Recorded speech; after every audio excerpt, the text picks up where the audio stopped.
Vice President Johnson, Mr. Speaker, Mr. Chief Justice, President Eisenhower, Vice President Nixon, President Truman, Reverend clergy, fellow citizens.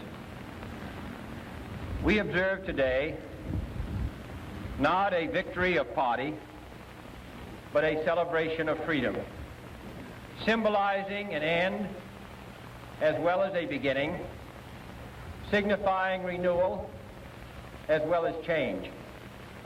For I have sworn before you and Almighty God the same solemn oath our forebears prescribed nearly a century and 3/4 ago.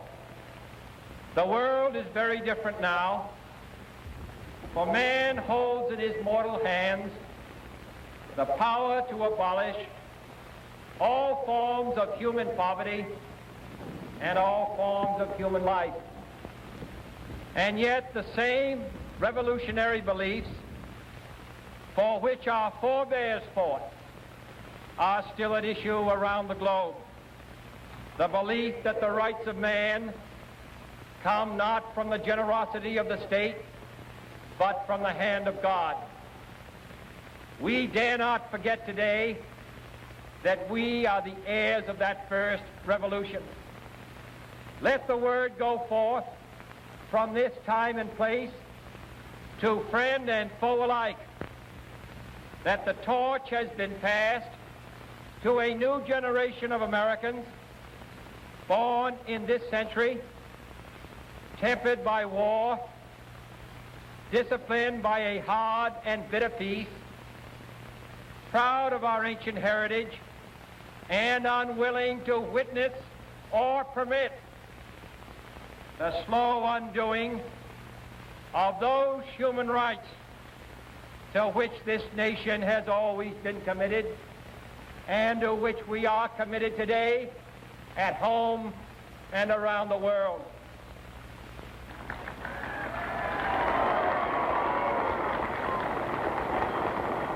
Let every nation know, whether it wishes us well or ill, that we shall pay any price, bear any burden, meet any hardship, support any friend, oppose any foe to assure the survival and the success of liberty.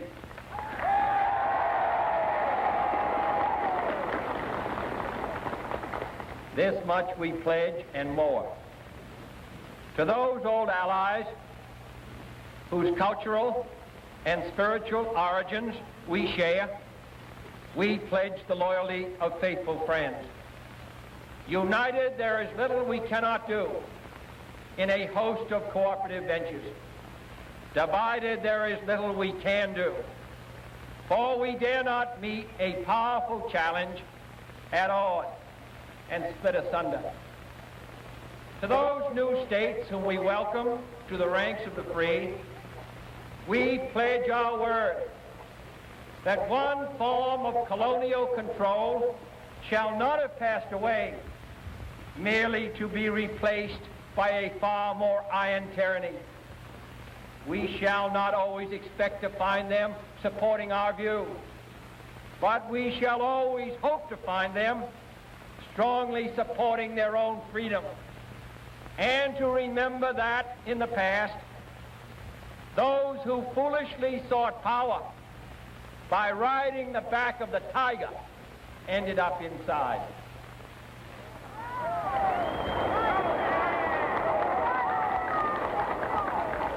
To those people in the huts and villages of half the globe struggling to break the bonds of mass misery, we pledge our best efforts to help them help themselves for whatever period is required, not because the communists may be doing it, not because we seek their votes, but because it is right. If a free society cannot help the many who are poor, it cannot save the few who are rich.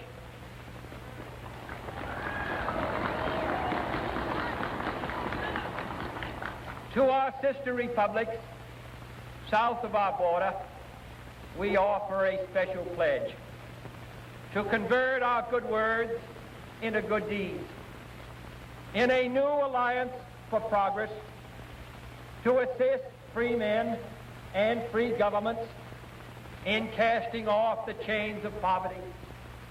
But this peaceful revolution of hope cannot become the prey of hostile powers. Let all our neighbors know that we shall join with them to oppose aggression or subversion anywhere in the Americas. And let every other power know that this hemisphere intends to remain the master of its own house.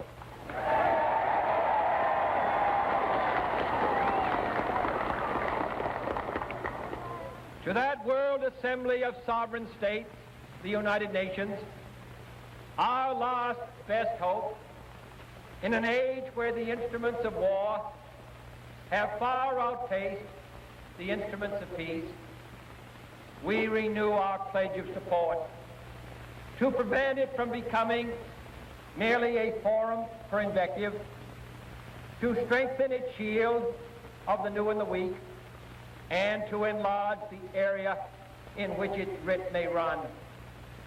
Finally, to those nations who would make themselves our adversary, we offer not a pledge, but a request that both sides begin anew the quest for peace. Before the dark powers of destruction, unleashed by science, engulf all humanity in planned or accidental self-destruction. We dare not tempt them with weakness, for only when our arms are sufficient beyond doubt can we be certain beyond doubt that they will never be employed. But neither can two great and powerful groups of nations take comfort from our present course, both sides overburdened by the cost of modern weapons, both rightly alarmed by the steady spread of the deadly atom, yet both racing to alter that uncertain balance of terror that stays the hand of mankind's final war. So let us begin anew, remembering on both sides that civility is not a sign of weakness, and sincerity is always subject to proof. Let us never negotiate out of fear, but let us never fear to negotiate.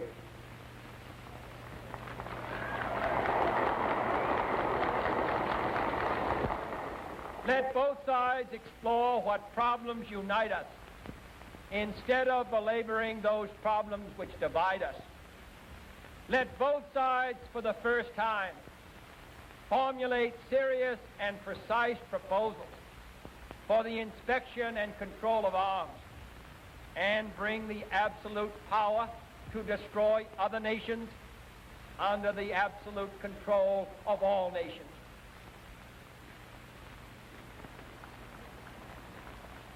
Let both sides seek to invoke the wonders of science instead of its terrors. Together, let us explore the stars, conquer the deserts, eradicate disease, tap the ocean depths, and encourage the arts and commerce.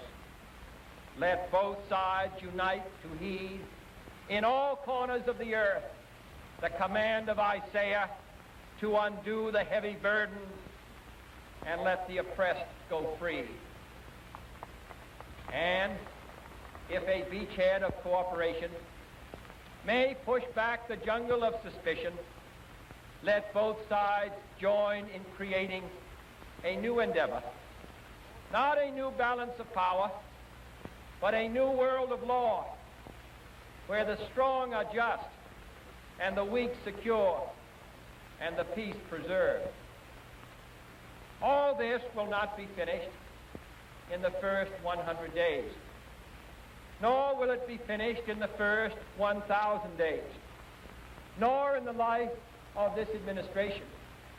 nor even perhaps in our lifetime on this planet. But let us begin.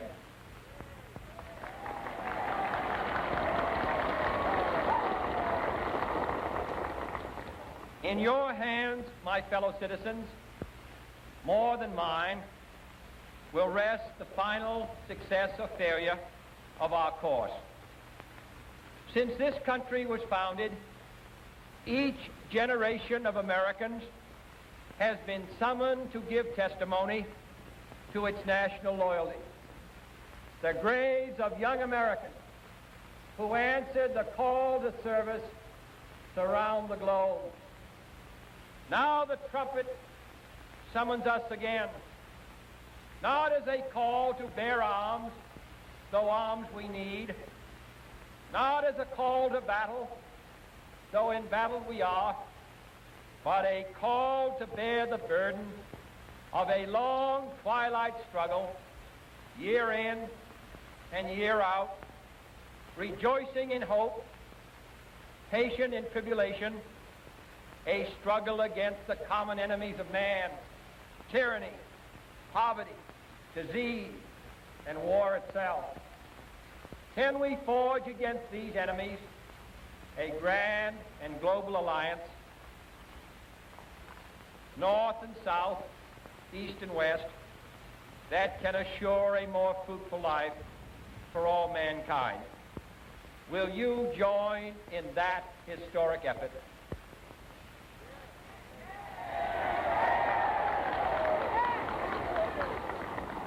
In the long history of the world, only a few generations have been granted the role of defending freedom in its hour of maximum danger.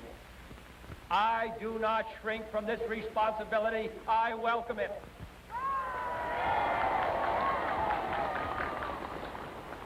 I do not believe that any of us would exchange places with any other people or any other generation.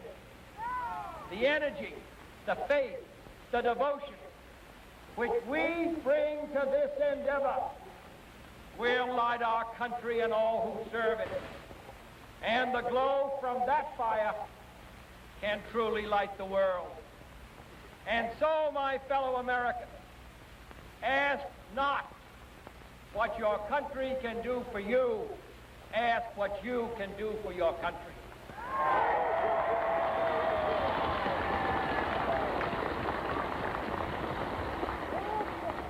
My fellow citizens of the world, ask not what America will do for you, but what together we can do for the freedom of man.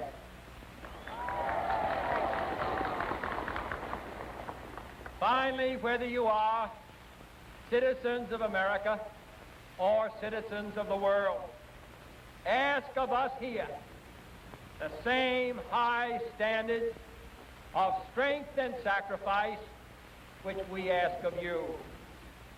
With a good conscience, our only sure reward, with history the final judge of our deeds, let us go forth to lead the land we love, asking his blessing and his help, but knowing that here on earth, God's work must truly be our own.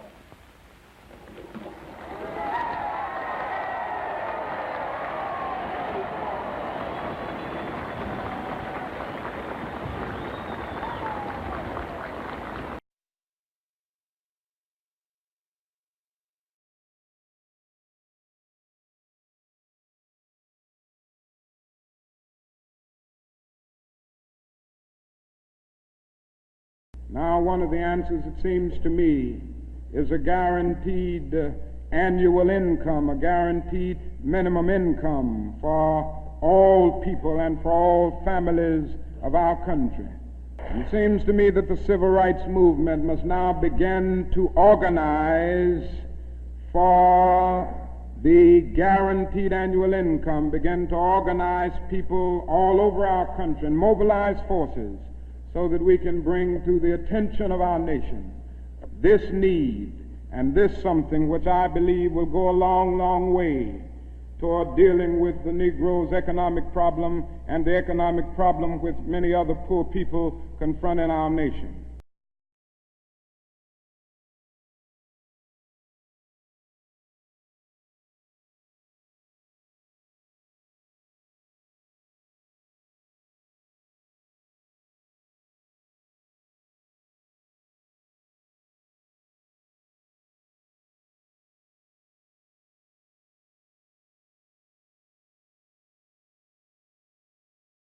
I imagine you already know that I am much more socialistic in my economic theory than capitalistic. Capitalism started out with a noble and high motive, but like most human systems it fell victim to the very thing it was revolting against.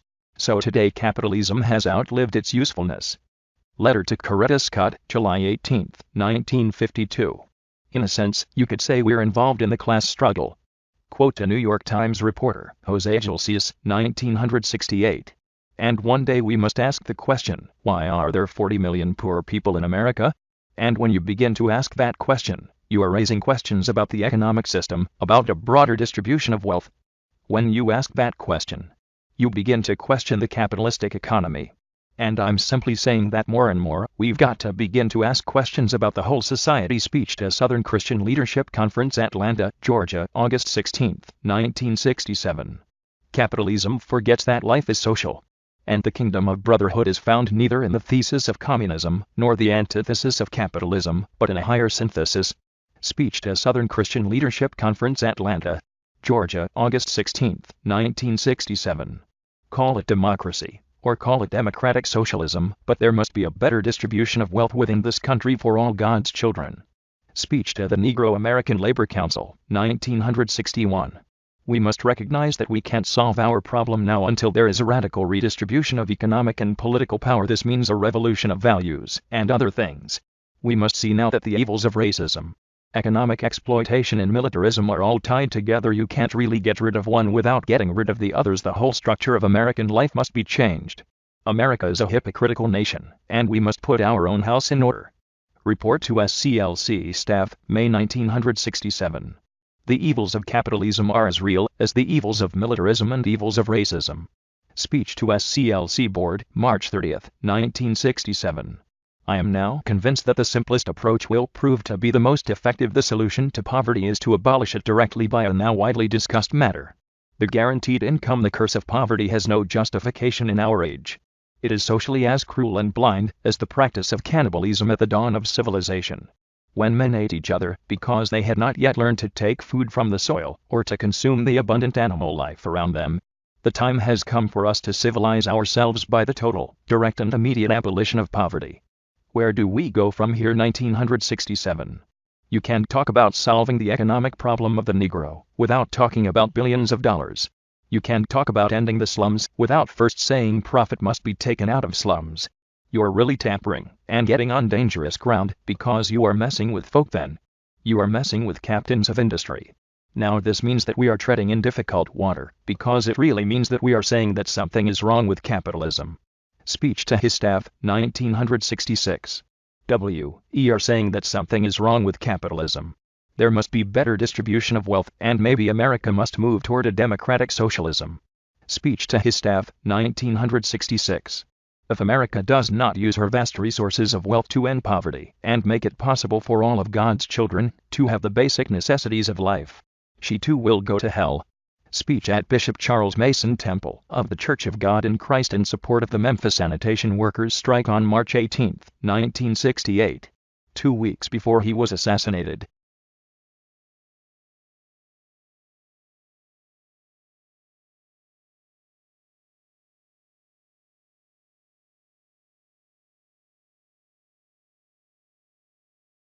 Now, why are we here? What is the issue which divides and arouses so much concern?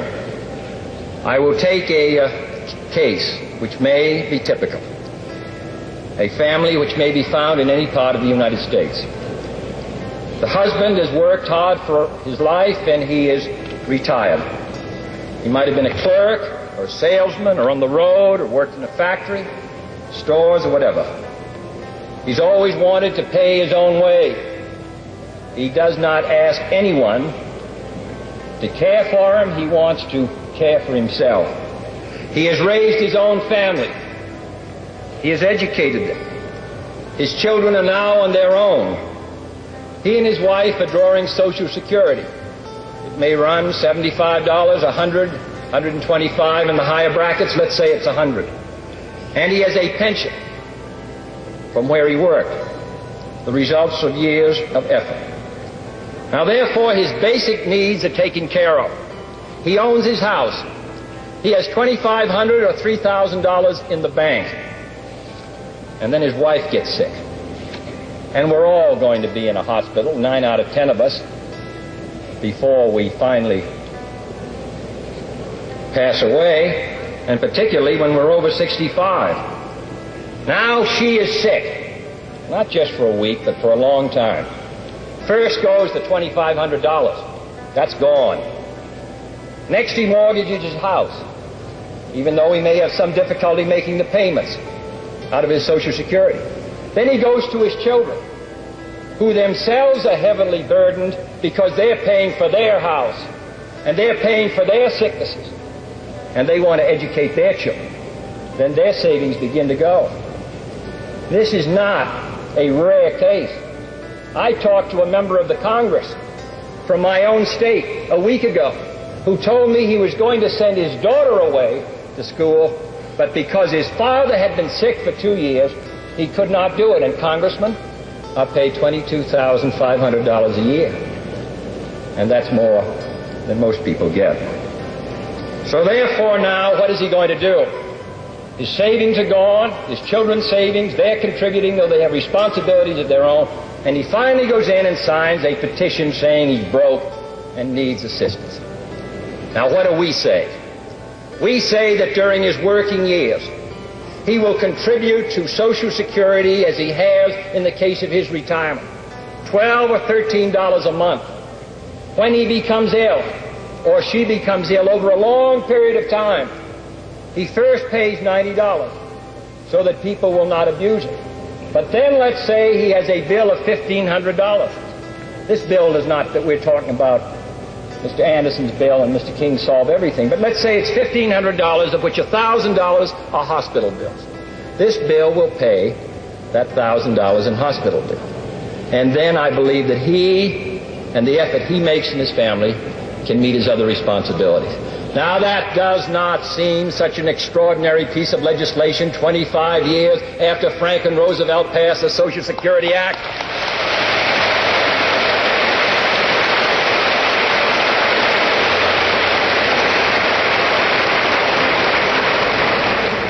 This is not a campaign against doctors because doctors have joined with us. This is a campaign to help people meet their responsibilities.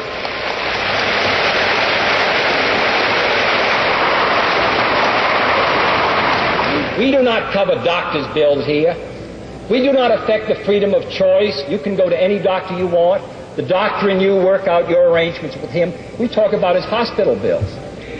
All these arguments were made against Social Security at the time of Franklin Roosevelt. They're made today. And then other people say, why doesn't the government mind its own business? What is the government's business is the question. This bill serves the public interest. It involves the government because it involves the public welfare. The Constitution of the United States did not make the President or the Congress powerless. It gave them definite responsibilities to advance the general welfare. And that is what we're attempting to do.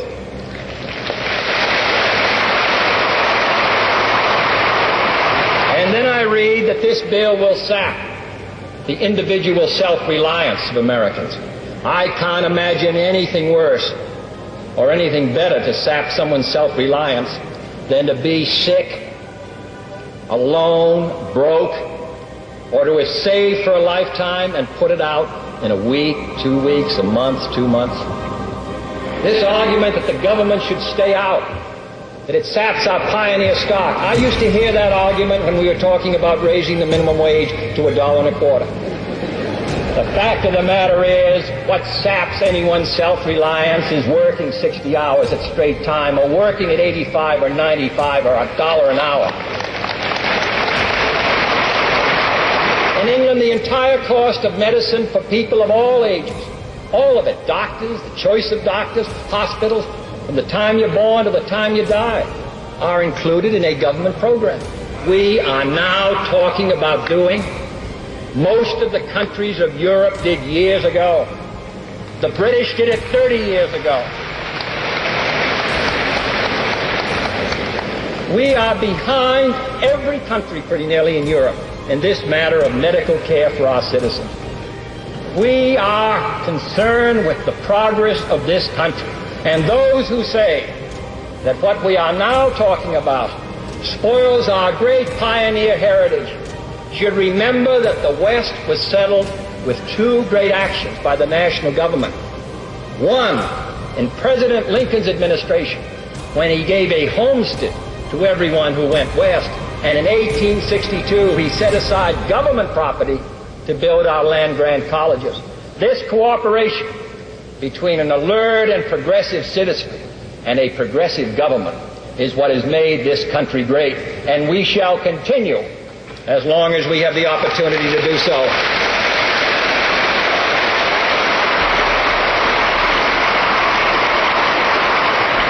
This is the only way we can secure action to keep this country moving ahead, to have places to educate our children, to have decent housing, to do something about the millions of young children who leave our schools before they graduate.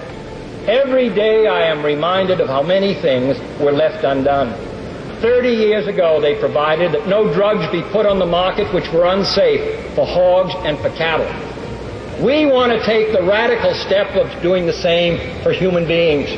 Anyone who says that Woodrow Wilson, as great a president as he was, and Franklin Roosevelt and Harry Truman, that they did it all and we have nothing left to do now are wrong. We ask you, the citizens of this country, the responsible and thoughtful doctors, the hospital administrators, all those who face this challenge of educating our children, finding work for our older people, finding security for those who have retired, all who are committed to this great effort of moving this country forward, come and give us your help.